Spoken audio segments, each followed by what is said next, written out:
Vamos ler então, irmãos, Juízes 16 a 18, e vamos ler Provérbios 19, de 1 a 14. Vamos lá. Certa vez Sansão foi a Gaza, viu ali uma prostituta e passou a noite com ela. Disseram ao povo de Gaza: Sansão está aqui. Então cercaram o local e ficaram à espera dele a noite toda, junto à porta da cidade. Não se moveram a noite inteira, dizendo: ao amanhecer o mataremos. Sansão, porém, ficou deitado só até a meia-noite. Levantou-se, agarrou firme a porta da cidade com os 2 batentes e os arrancou, com tranca e tudo. Pôs tudo nos ombros e o levou ao topo da colina que fica defronte de Hebrom. Depois dessas coisas, ele se apaixonou por uma mulher do vale de Sorek, chamada Dalila. Os líderes dos filisteus foram dizer a ela: veja se você consegue induzi-lo a mostrar-lhe o segredo da sua grande força e como poderemos dominá-lo, para que o amarremos e o subjuguemos. Cada um de nós dará a você 13 quilos de prata. Disse, pois, Dalila a Sansão: conte-me, por favor, de onde vem a sua grande força e como pode ser amarrado e subjugado. Respondeu-lhe Sansão: se alguém me amarrar com 7 tiras de couro, ainda úmidas, ficarei tão fraco quanto qualquer outro homem. Então os líderes dos filisteus trouxeram a ela 7 tiras de couro ainda úmidas, e Dalila o amarrou com elas. Tendo homens escondidos no quarto, ela o chamou: Sansão, os filisteus o estão atacando. Mas ele arrebentou as tiras de couro como se fosse um fio de estopa posto perto do fogo. Assim, não se descobriu de onde vinha a sua força.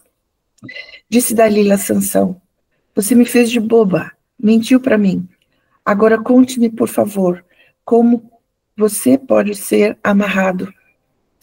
Ele disse: se me amarrarem firmemente com cordas que nunca tenham sido usadas, ficarei tão fraco quanto qualquer outro homem. Dalila o amarrou com cordas novas. Depois, tendo homens escondidos no quarto, ela o chamou: Sansão, os filisteus o está atacando.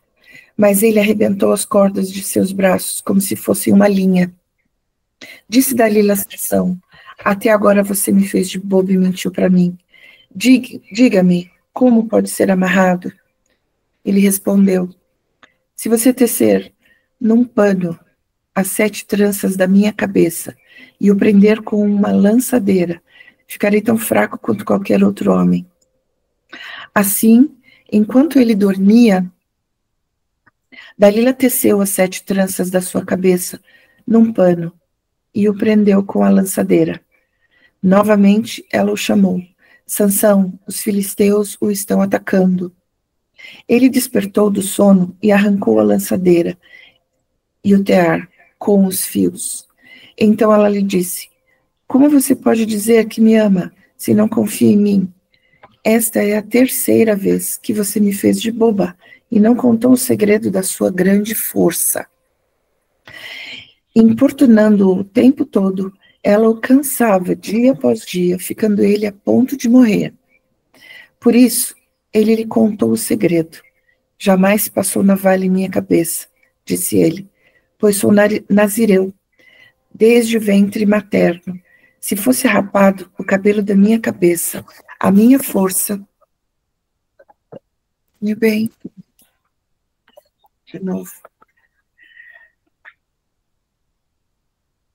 Ele disse: se amarrarem firmemente com cordas que nunca tenham sido usadas... Não, vamos lá. Nós vamos... A gravação, depois eles vão cortar essa parte.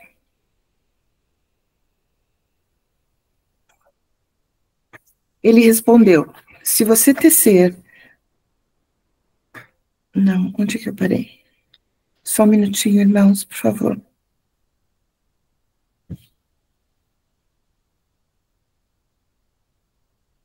Aqui.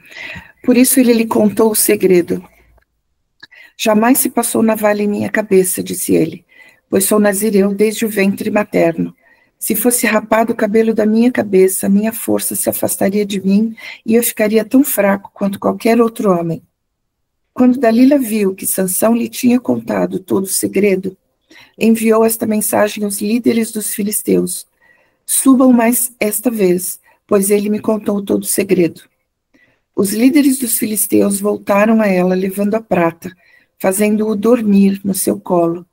Ela chamou um homem para cortar as 7 tranças do cabelo dele, e assim começou a subjugá-lo, e a sua força o deixou. Então ela chamou: Sansão, os filisteus o estão atacando. Ele acordou do sono e pensou: sairei como antes e me livrarei, mas não sabia que o Senhor o tinha deixado. Os filisteus o prenderam, furaram seus olhos e o levaram para Gaza. Prenderam-no com algemas de bronze e o puseram a girar no moinho, na prisão. Mas logo o cabelo da sua cabeça começou a crescer de novo. Os líderes dos filisteus se reuniram para oferecer um grande sacrifício a seu deus Dagom e para festejar, comemorando sua vitória. Diziam: o nosso Deus entregou o nosso inimigo Sansão em nossas mãos. Quando o povo ouviu, louvou o seu Deus. O nosso Deus nos entregou o nosso inimigo, o devastador da nossa terra, aquele que multiplicava os nossos mortos. Com o coração cheio de alegria, gritaram: tragam-nos Sansão, para nos divertir. E mandaram trazer Sansão da prisão, e ele se divertia. Quando puseram entre as colunas, Sansão disse ao jovem que o guiava pela mão: ponha-me onde eu possa apalpar as colunas que sustentam o templo, para que eu me apoie nelas. Homens e mulheres lotavam o templo. Todos os líderes dos filisteus estavam presentes, e no alto da galeria havia cerca de 3.000 homens e mulheres, vendo Sansão, que os divertia. E Sansão orou ao Senhor: ó soberano Senhor, lembra-te de mim, ó Deus, eu te suplico, dá-me forças mais uma vez, e faze com que eu me vingue dos filisteus por causa dos meus 2 olhos. Então Sansão forçou as 2 colunas centrais sobre as quais o templo se firmava, apoiando-se nelas, tendo a mão direita numa coluna e a esquerda na outra. Disse: que eu morra com os filisteus. Em seguida, ele as empurrou com toda a força, e o templo desabou sobre os líderes, sobre todo o povo que ali estava. Assim, na sua morte, Sansão matou mais homens do que em toda a sua vida. Foram então os seus irmãos e toda a família de seu pai para buscá-lo. Trouxeram-no e o sepultaram entre Zorá e Estaol, no túmulo de Manoá, seu pai. Sansão liderou Israel durante 20 anos. Capítulo 17. Havia um homem chamado Mica, dos montes de Efraim, que disse certa vez à sua mãe: os 13 quilos de prata que lhe foram roubados e pelos quais eu o ouvi pronunciar uma maldição, na verdade a prata está comigo, eu a peguei. Disse-lhe sua mãe: o Senhor o abençoe, meu filho. Quando ele devolveu os 13 quilos de prata à mãe, ela disse: consagro solenemente a minha prata ao Senhor, para que o meu filho faça uma imagem esculpida e um ídolo de metal. Eu a devolvo você. Mas ele devolveu a prata à sua mãe, e ela separou 2,4 kg e os deu a um ourives, que deles fez a imagem e o ídolo. E estes foram postos na casa de Mica. Ora, esse homem Mica possuía um santuário, fez um manto sacerdotal e alguns ídolos da família, e pôs um dos seus filhos como seu sacerdote. Naquela época não havia rei em Israel. Cada um fazia o que lhe parecia certo. Um jovem levita de Belém de Judá, procedente do clã de Judá, saiu daquela cidade em busca de outro lugar para morar. Em sua viagem, chegou à casa de Mica, nos montes de Efraim. Mica lhe perguntou: de onde você vem? Sou levita de Belém de Judá, respondeu ele. Estou procurando um lugar para morar. Fique comigo, disse-lhe Mica. Seja meu pai, sacerdote, e eu lhe darei 120 gramas de prata por ano, roupas e comida. O jovem levita concordou em ficar com Mica e tornou-se como um dos seus filhos. Mica acolheu o levita, e o jovem se tornou seu sacerdote e ficou morando em sua casa.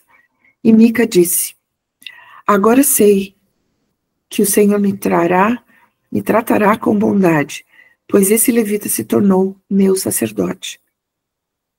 Capítulo 18. Naquela época, não havia rei em Israel, e a tribo de Dan estava procurando um local onde estabelecer-se, pois ainda não tinha recebido herança entre as tribos de Israel. Então enviaram 5 guerreiros de Zorá e de Estaol para espionarem a terra e explorá-la. Esses homens representavam todos os clãs da tribo. Disseram-lhes: vão explorarem a terra. Os homens chegaram aos montes de Efraim e foram à casa de Mica, onde passaram a noite. Quando estavam perto da casa de Mica, reconheceram a voz do jovem levita. Aproximaram-se e lhe perguntaram: quem o trouxe para cá? O que você está fazendo neste lugar? Por que você está aqui? O jovem lhes contou o que Mica fizera por ele e disse: ele me contratou e eu sou seu sacerdote. Então eles lhe pediram: pergunte a Deus se a nossa viagem será bem-sucedida.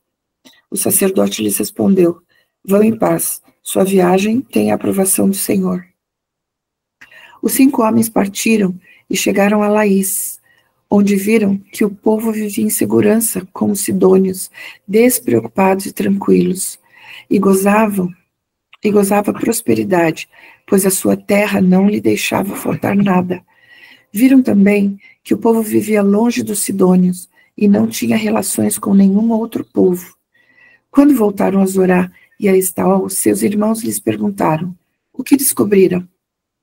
Eles responderam: vamos atacá-los. Vimos que a terra é muito boa. Vocês vão ficar aí sem fazer nada? Não hesitem em ir apossar-se dela. Chegando lá, vocês encontrarão um povo despreocupado e uma terra espaçosa que Deus pôs nas mãos de vocês, terra onde não falta coisa alguma. Então 600 homens da tribo de Dan partiram de Zorá e de Estaol, armados para a guerra. Na viagem, armaram acampamento perto de Kiriat-Jearim, em Judá, e por isso que até hoje o local a oeste de Kiriat-Jearim é chamado Maané-Dan. Dali foram para os montes de Efraim e chegaram à casa de Mica. Os 5 homens que haviam explorado a terra de Laís disseram a seus irmãos: vocês sabiam que numa dessas casas há um manto sacerdotal, ídolos da família, uma imagem esculpida e um ídolo de metal? Agora vocês sabem o que devem fazer. Então eles se aproximaram e foram à casa do jovem levita, à casa de Mica, e o saudaram. Os 600 homens de Dan, armados para a guerra, ficaram junto à porta. Os 5 homens que haviam espionado a terra entraram e apanharam a imagem, o manto sacerdotal, os ídolos da família e o ídolo de metal, enquanto o sacerdote e os 600 homens armados permaneciam à porta. Quando os homens entraram na casa de Mica e apanharam a imagem, o manto sacerdotal, os ídolos da família e o ídolo de metal, o sacerdote lhes perguntou: o que é que vocês estão fazendo? Eles lhes responderam: silêncio, não diga nada. Venha conosco e seja nosso pai e sacerdote. Não será melhor para você servir como sacerdote uma tribo e um clã de Israel do que apenas a família de um só homem? Então o sacerdote se alegrou, apanhou o manto sacerdotal, os ídolos da família e a imagem esculpida e se juntou à tropa. Pondo seus filhos, os seus animais e os seus bens na frente deles, partiram de volta. Quando já estavam a certa distância da casa, os homens que moravam perto de Mica foram convocados e alcançaram os homens de Dan, como vinham gritando atrás deles. Estes se voltaram e perguntaram a Mica: qual é o seu problema? Por que convocou os seus homens para lutar? Ele respondeu: vocês estão levando embora os deuses que fiz e o meu sacerdote. O que me sobrou? Como é que ainda podem perguntar qual é o meu problema? Os homens de Dan responderam: não discuta conosco, senão alguns homens de temperamento violento o atacarão, e você e a sua família perderão a vida. E assim os homens de Dan seguiram seu caminho. Vendo que eles eram fortes demais para ele, Mica virou-se e voltou para casa. Os homens de Dan levaram o que Mica fizera e o seu sacerdote e foram para Laís, lugar de um povo pacífico e despreocupado. Eles mataram todos ao fio da espada e queimaram a cidade. Não houve quem os livrasse, pois viviam longe de Sidom e não tinham relações com nenhum outro povo. A cidade ficava num vale que se estende até Bet-Reob. Os homens de Dan reconstruíram a cidade e se estabeleceram nela. Deram à cidade anteriormente chamada Laís o nome de Dan, em homenagem ao seu antepassado Dan, filho de Israel. Eles levantaram para si o ídolo, e Jonatas, filho de Gerson, neto de Moisés, e os seus filhos foram sacerdotes da tribo de Dan, até que o povo foi para o exílio. Ficaram com o ídolo feito por Mica durante todo o tempo em que o santuário de Deus esteve em Siló. Vamos para Provérbios 19.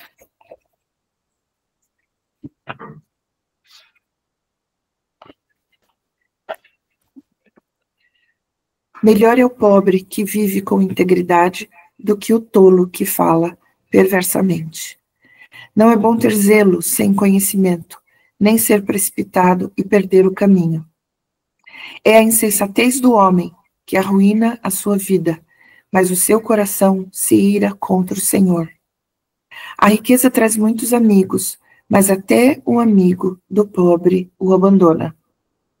A testemunha falsa não ficará sem castigo, e aquele que despeja mentiras não sairá livre. Muitos adulam o governante, e todos são amigos de quem dá presentes. O pobre é desprezado por todos os seus parentes, quanto mais por seus amigos. Embora os procure para pedir-lhe ajuda, não os encontra em nenhum lugar. Quem obtém sabedoria ama a si próprio. Quem acalenta o entendimento prospera. A testemunha falsa não ficará sem castigo, e aquele que despeja mentiras perecerá. Não fica bem o tolo viver num luxo, quando pior é o servo dominar príncipes. O sacerdote do homem lhe dá paciência, a sabedoria do homem lhe dá paciência, perdão. Sua glória é ignorar as ofensas. A ira do rei é como o rugido do leão, mas a sua bondade é como o orvalho sobre a relva. O filho tolo é a ruína de seu pai, e a esposa briguenta é como uma goteira constante. Casas e riquezas herdam-se dos pais, mas a esposa prudente vem do Senhor. Até aqui. Glória a Deus, irmãos, pela palavra do Senhor, que nos edifica, que nos alimenta, que nos fortalece. Na segunda-feira, a apóstola Larissa vai estar de volta aqui no Maná, conosco,